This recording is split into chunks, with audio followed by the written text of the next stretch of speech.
Afternoon. How are you, Kristen? I'm doing good. How are you? Very good. Nice to see you. So yeah, let's just chat casually. So you worked with corrections, probation officer, parole officer in the Midwest. You're hmm retired, right? Correct. How long? After it was about 21 years. So you worked 21 years in the corrections. Wow, that's a long time. That's a career. Uh, Yeah. Yeah, so yeah, it's just chat casually. I wanted to get your perspective um, about you being a female working with male inmates and male offenders. We just hmm saw the what just happened with the Vicky White incident, and there's been other big high profile um, situations where female guards, female correctional officers would do bad behaviors with male inmates. I wanted to get your take on it. Life as you being a probation officer and working with these people. Kind of wanted to pick your brain about this. Okay. I did write some things down just so I, had everything up front. Yeah, Um, I will say that, as a parole officer, um, I saw a lot of people come out of prison and those same people go back into prison. However, I've also seen a lot success stories. And so, such as yourself too. So it all depends on, the person. And so I don't want to say as I go through this that all inmates are bad, horrible, because I've seen it where they've turned their lives around. Um, absolutely. Well said. Well said.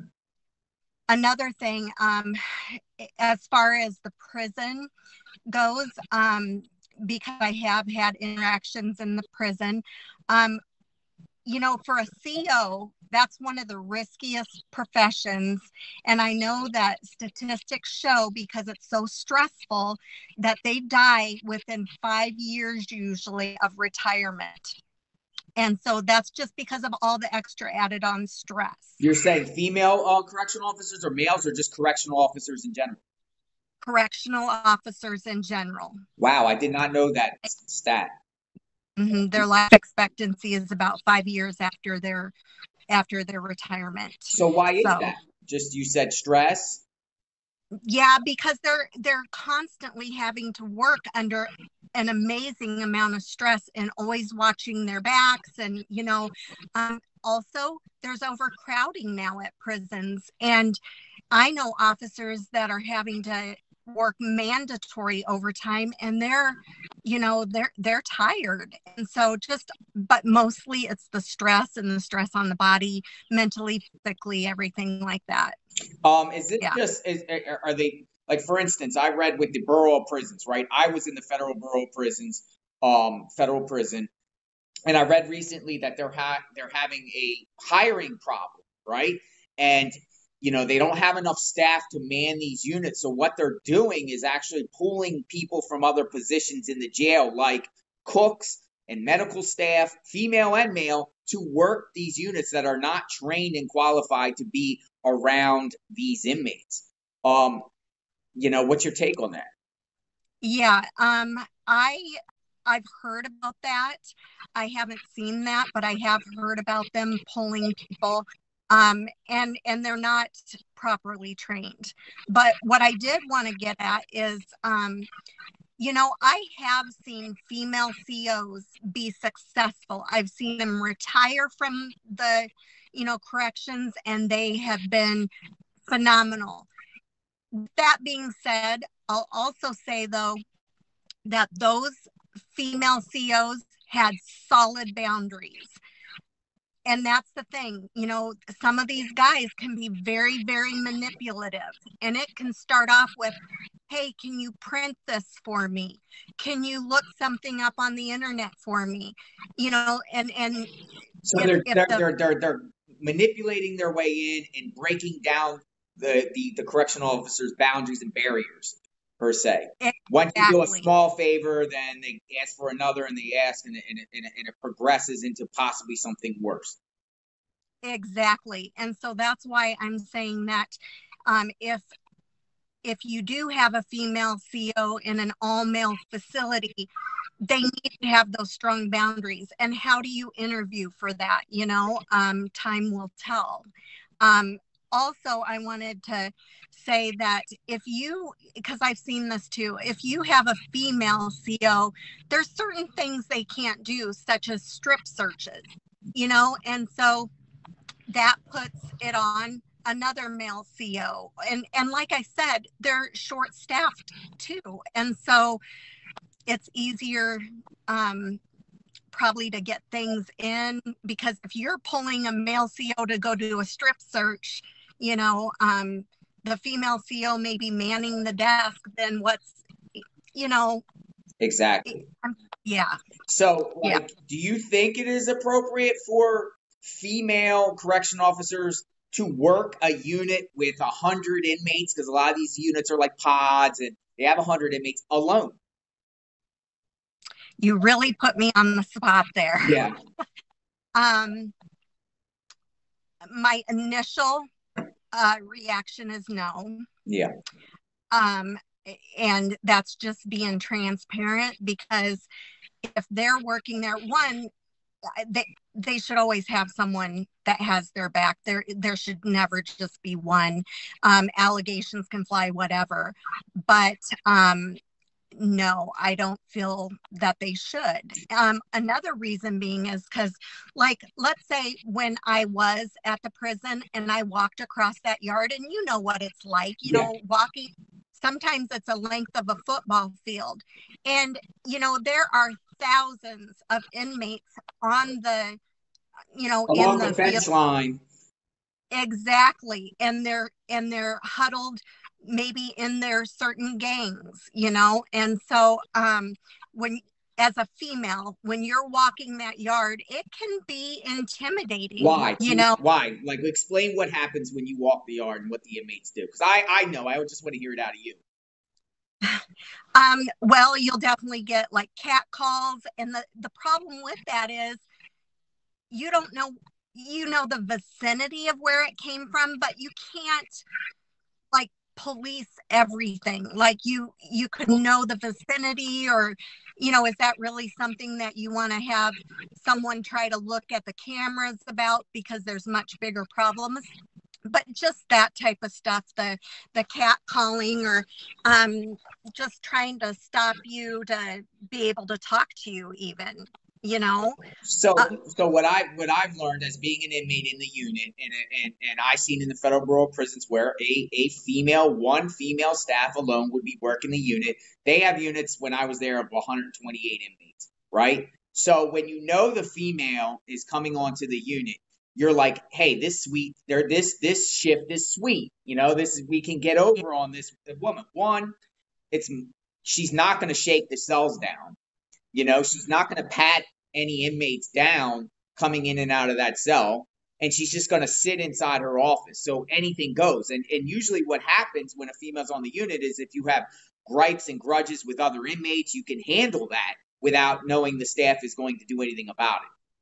Right. You can go after your gambling debts. If you have beefs with other inmates, a lot of times fights happen when the females are working on the unit, because they know the females are not physically and maybe mentally, but like you said, there is tough mental ones, but to break up that fight.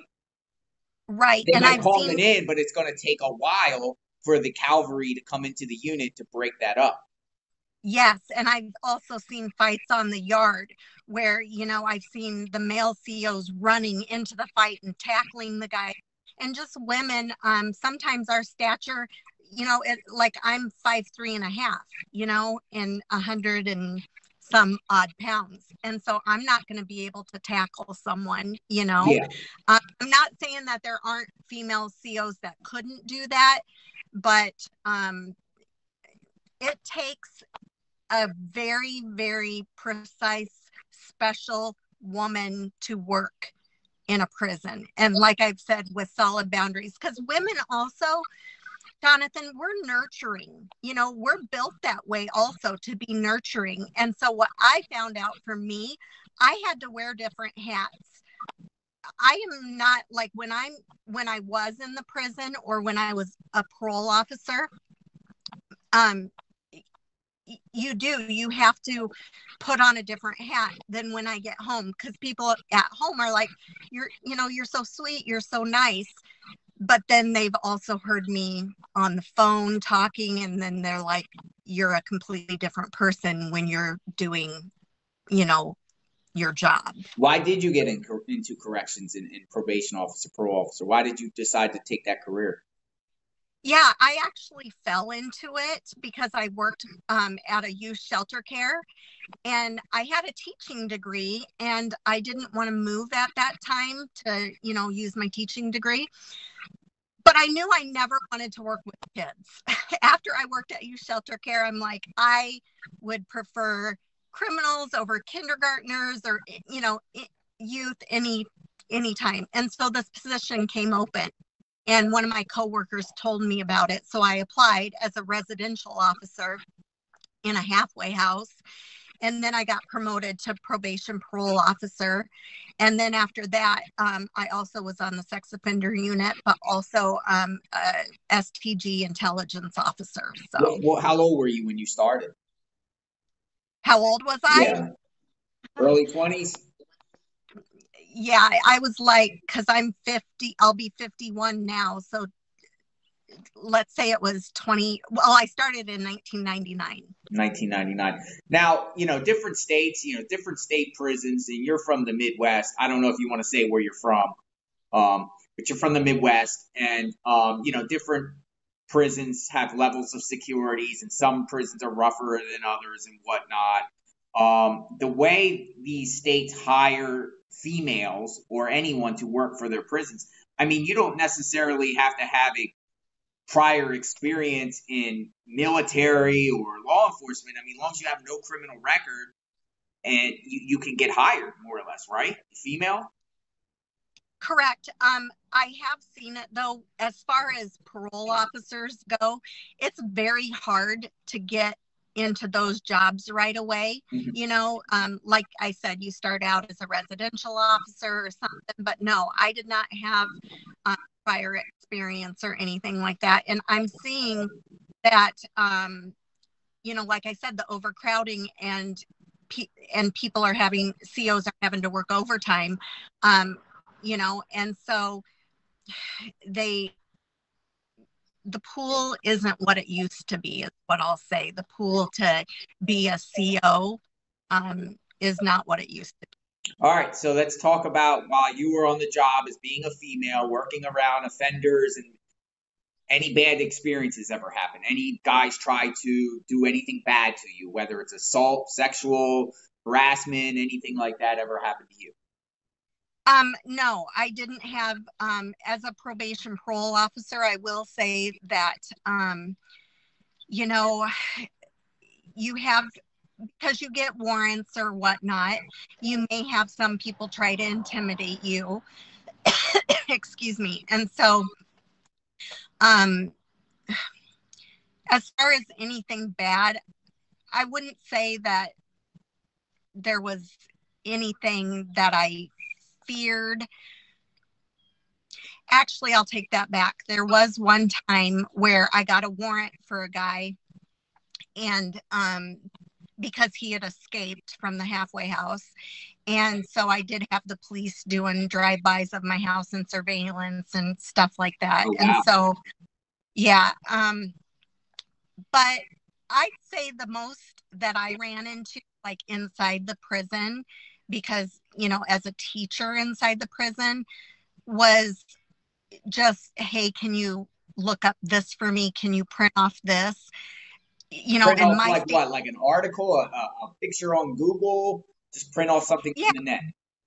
Yeah, it could be any of those. Something from the library, any of those.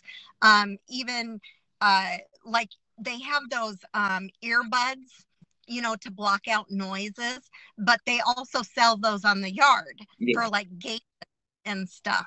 And so, asking, hey, can I have that, those earbuds? And it's like, well, you have to use them in the classroom, you know? And so just that little poking and prodding. But I was always, you know, I was just like, I can't do that because I don't want to lose my job, you know? And so just like I said, you have to have those solid boundaries. So, your coworkers, do you know coworkers that you've worked with, female, that's been attacked, or or got involved with an inmate, whether it's romantically or getting involved with bringing in contraband or anything like that? Do you know what? You know of any? No, well, not that I've seen, but yes, I've heard many, many stories. I just had a former CO, male CO, helping us move some of our stuff. And he was talking about over the last 25 years in one prison, he saw over 30 interactions and people, got in trouble. It sounded like it was even a married couple working at the prison, and the female started having inappropriate relationships. Wow, even though their husband worked at the jail also with them and doing something on the side. See, you hear all these stories all the time. So okay, so let's talk about Vicky and Casey White, right? So this is a big high profile case. What's your take on that? Why do you think that Vicky would do that and bring this guy and escape this guy out of the jail? What's your take on that? I'm just like, she spent what, 17 years in corrections? Yeah. So I'm like, you spent 17 years.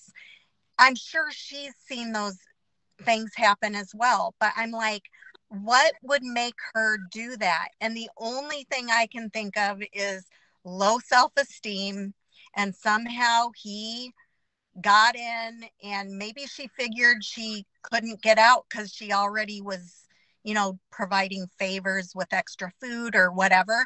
Maybe she started to feel caught, or she started to feel like she would be caught. I don't know. But I truly think that, gosh, to give like her retirement, everything, it just doesn't make any sense to me. But, in who knows what's going through her mind, because she might have been like, oh, this is love, I truly feel that she was absolutely manipulated. But so as a female, you see some of the same female guards sees these same inmates' faces on a daily basis on 8-9 hour shifts and stuff like that.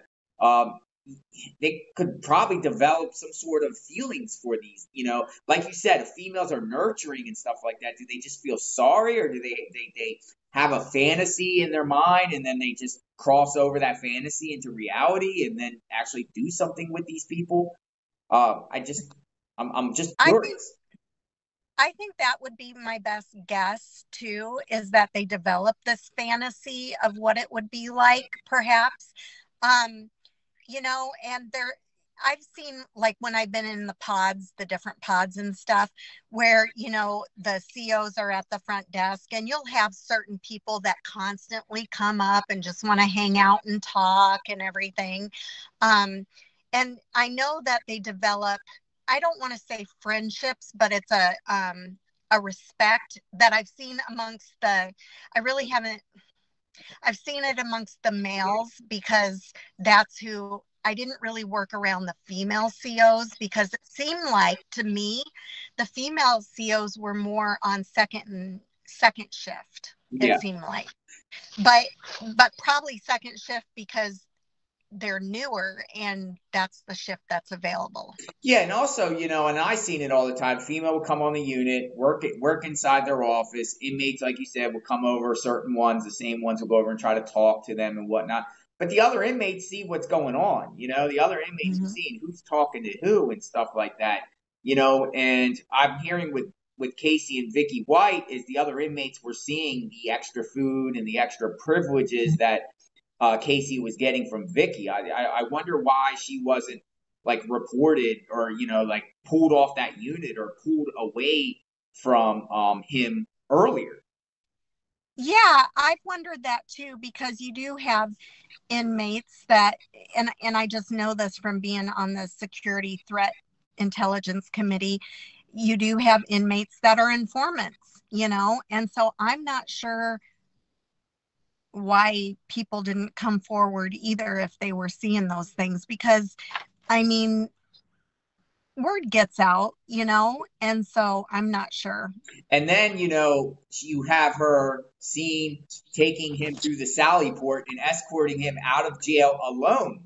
Like, is Yes. that common where you were, where a female guard or a female deputy would go alone and take a man out of a prison like that, and be able to do that, like protocol, be able to do that? No, I was so angry when I watched that. The one thing I noticed about her was she walked in front of him and just very nonchalantly held the door open for him and then walked in front of him. And I'm like, you never do that. You're to have the inmate walk, in front of you. I just, and then to transport him alone, because when I was doing like home visits and stuff, let's take you back 25 years ago, I did do some home visits alone, but then, policies, procedures change and everything. And so it was mandatory. If I was doing a home visit, I took another PO with me, or I I called the police department and they met me there. That would never happen to where we transport alone or do home visits alone. Even strip searches, if I was to strip search another female, you're not alone. Not only that, but what I've noticed too, like even when you get transport, like when I was in prison and they would have to transport me out to a hospital or court hearing or anything, right? Before I even leave, the deputies have to pat you down and make sure you have nothing on you before you get into that vehicle. I mean, Yes. and then like you said, policy, the females aren't allowed to pat down males. So you would assume that you would need another male, at least a male deputy, to do that, at least to pat that inmate down. Then, Mm-hmm. once you get into the transport vehicle, before you even get out of the jail, you reach a checkpoint and they run your name. Like they look at the paperwork to make sure everything's on point and that inmate is in fact that inmate before they open up, the Sally Port or the big gate to let you officially out. It doesn't look like Right. they had that there. Well, and I feel like what you're talking about is more like the prison setting, because this was really a jail County setting. jail, yes. And And so in I don't Alabama, know, in northern Alabama. right. I don't know if, if they have a Sally Port Yeah. there. Or, I know what you're talking about though at the prison, because at the prison, there are multiple doors that you have to go through before you could even, be discharged. Yeah. And Yeah. there was another high profile incident a few years back in upstate New York in Clinton County Correctional Facility. Two men, Richard Matt and David Sweat, befriended a female worker there named Joyce Mitchell. They were having sexual relations with her in the sweatshop there, the clothes factory, and then she smuggled in equipment like power tools and hacksaws because they wanted to escape, and also told her that they would kill her husband for her, who her husband worked in corrections also, as a Mm-hmm. plot. And then she got cold feet, but they escaped, and she was held accountable for that. They gave her 2.5 to 7 years in prison for helping them escape or giving them the tools to escape. So, this stuff happens all the time. I Google all the time females that are arrested for having, caught in the closet with a male inmate. And Or that's just it too, because the inmates know where the cameras are and where the blind spots are too. And I noticed that when I was there too, because when I was in the prison, you have your radio on you at all times and your keys on you and everything. But I was even told right here, you got to be cautious right here, because there's really it's kind of like a blind spot. So Yeah, and with Vicky White, she killed herself. She killed yeah. herself. Do you think? Why do you think she killed herself? Do you think she just guilt, regret, didn't want to go back to prison? I honestly feel like it's more she didn't want to face her peers.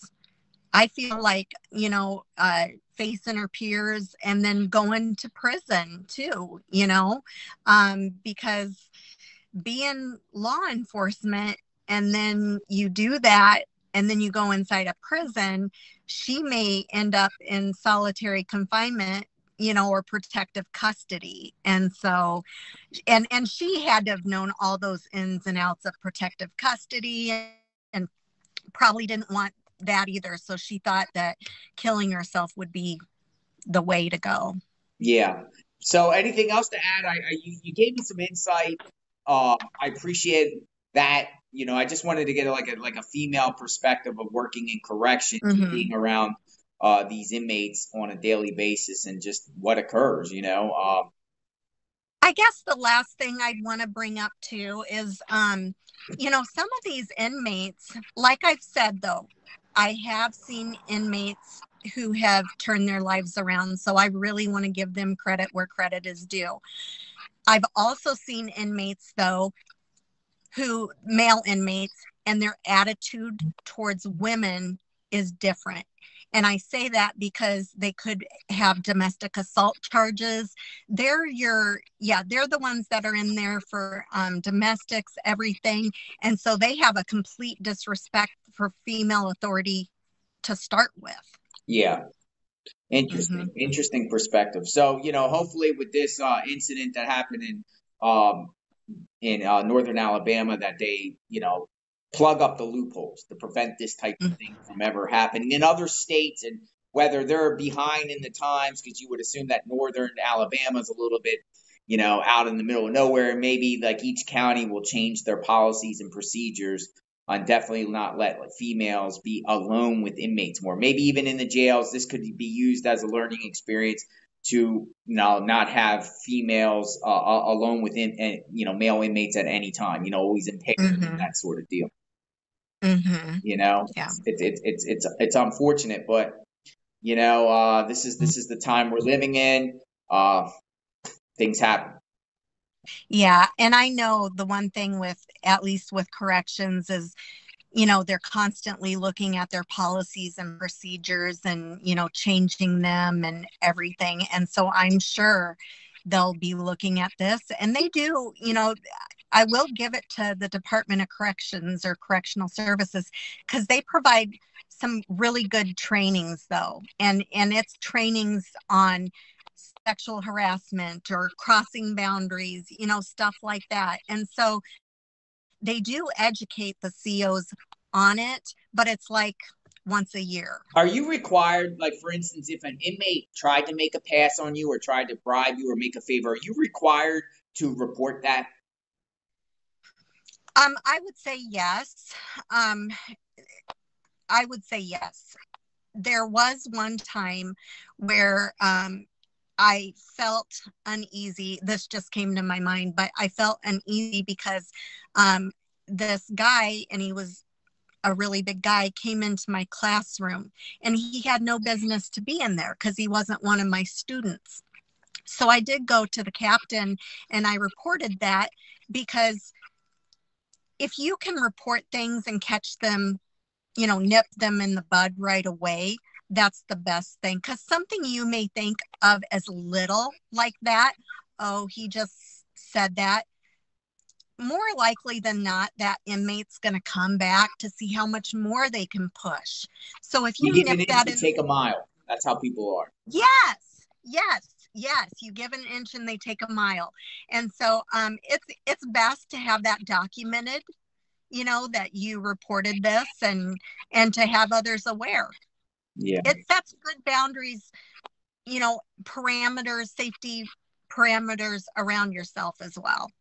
And a lot of prisons over the years that I've seen didn't have cameras in the units. A lot, like you said, blind spots, but some didn't even have cameras in the units. Maybe going forward, they should put cameras everywhere. Yeah, and The thing I think is it would be good if more money was put into corrections. And I say that because obviously they need more workers, but how do they retain those workers? You know, um, and as a little side note, I have to say this. I think every single prison should have those leader dog programs. Okay. Yeah. After COVID, yeah, once COVID hit, the dogs were removed. Yeah. And then, now they're not bringing the dogs back into the facility. And there was something about those dogs, and they brought a sense of purpose to some of the guys in the prison. It was like a privilege to be a handler. I just I just wanted to throw that out there. I think it would be great if they would bring the leader dog programs back. Nice. Now let me ask you something with going back to Casey White. He was serving 75 years for a crime spree that he did in northern Alabama and Tennessee. And then, obviously he was charged with going through the process of because he murdered somebody. Do you when you interact with, the people, the inmates and the parolees, do you ever feel sorry for any of them because they have a long sentence, or you feel they've been railroaded? For instance, there's a lot of people in federal prison that are serving decades in federal prison for having small amounts of drugs. Do you ever feel sorry, like you said, with the nurturing and the compassion, saying, "Hey, this person doesn't deserve this much time than they really got," You know, or you I might feel have, they're innocent? They could be innocent. well, here's the thing. It's not my job to judge, whether they're innocent, because from what I've seen, a lot of inmates will say they're all innocent. Yeah. And so I have seen that too. And I'm not there to judge them. They've already had a judge, jury, whatever, and pled guilty. And so I really don't get into the weeds like that. But as a nurturer, I have felt like, oh, this is a long sentence, especially when I've been a sex offender specialist and seen sex offenders come out of the federal prison system in like 3 years, and then a drug offender comes out after 10, Yeah. you know? So it's like discrepancies in sentencing. It's they not fair for some people, but fair for others, and it's just it's so complex, in that, nonviolent offenders sometimes get 20, 30 years, while a continual habitual violent person, gets slaps on the wrist 3 or 4 years, and it's mind boggling, and I've seen it, it's crazy. But that's why I just wanted to get in a female perspective, like what a female guard sees an inmate and says, "Hey, this person serving 20 years might have some sort of compassion or sympathy for that individual." And maybe that's why they want to get close, possibly and personal with them, or just want to talk to them, a conversation. Then a conversation leads into, "Hey, let me get your number." And it goes from there, correspondence, writing the inmate, while you're home or while they're home, and writing back and forth and corresponding, like inappropriate communications between them. Right. And then also, let me ask you something, right? So with that, and I didn't mean to cut you off, once you do a favor for an inmate, then do they almost have control over you, because they would be like, "You did this for me, I'm going to tell if you don't do this for me," almost like a blackmail maybe? Yeah, and that's what I was precluding to earlier was, you have to nip that in the bud, because otherwise you give them an inch and they'll take a mile. And absolutely that manipulation, of, well, you already did this for me, do this or I'll, tell or whatever. Yeah. Yeah. So do you regret working in the field that you worked for 21 years? No, I don't regret it at all. I do have to say I'm glad I'm out. And the reason I say that is just because, over the years, you, oh gosh, you see so much, and there is secondary trauma. especially, like I said, working with the sex offenders, reading the polygraphs, seeing images, everything. And so COs, POs, ROs, they go through somewhat of a PTSD type of thing, just like I said, the secondary trauma from seeing and hearing, being involved in, the extrication of inmates or involved in a fight, whatever. And so I am glad I'm not doing it anymore, but also for the reason of what I'm seeing now is just how short staffed they are. So how's your health in reference to your job? Do you think you had ill health effects because of your work? I would say that my mental health definitely, I suffered as far as mental health goes because of like I said, the secondary trauma of the stories. But like I said, I did sex offender treatment and stuff. So I heard a lot of stories, read a lot of polygraphs, seen photos that you can't unsee. And that would like give you nightmares and bad thoughts and kind of deal? Well, no, what it really did was, as a mom, it made me super vigilant, like hyper vigilant. And so my kids always called me the strict mom. But the thing is, even like my kid's going to sit on Santa's lap, you're watching Santa at all times with his hands and and even if my husband is changing a diaper and stuff's going through your mind, like, because you've heard it or you've seen the photo, the abuse photos.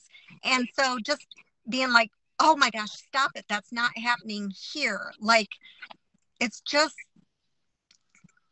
things that, like I said, you can't unsee. With you, with where you're at, does the state provide resources for people that worked in corrections and the resources to be able to deal with stuff like that? Psychological, do they provide the resources out there to get help? Yeah, they have a program to where you can be referred for, like, I want to say you can be referred to a mental health professional, but you get like 4 sessions free or something like that. Interesting. Well, thank you for your time. Thank you for the conversation. Just wanted to pick your brain a little bit, get a little insight and stuff like that. These cases exist, and they need to be talked about, and preventative measures and how these things come about. We just don't know. It's still, the situation is fluid. Maybe over time they'll come out with more facts and what actually happened, what transpired, why they started communicating, why she did what she did. But it's a female, guard in a position of trust, and crosses over that, and ruined her career, ruined her life, ruined her family's reputation. Right. All of that 17 years. It's just unreal.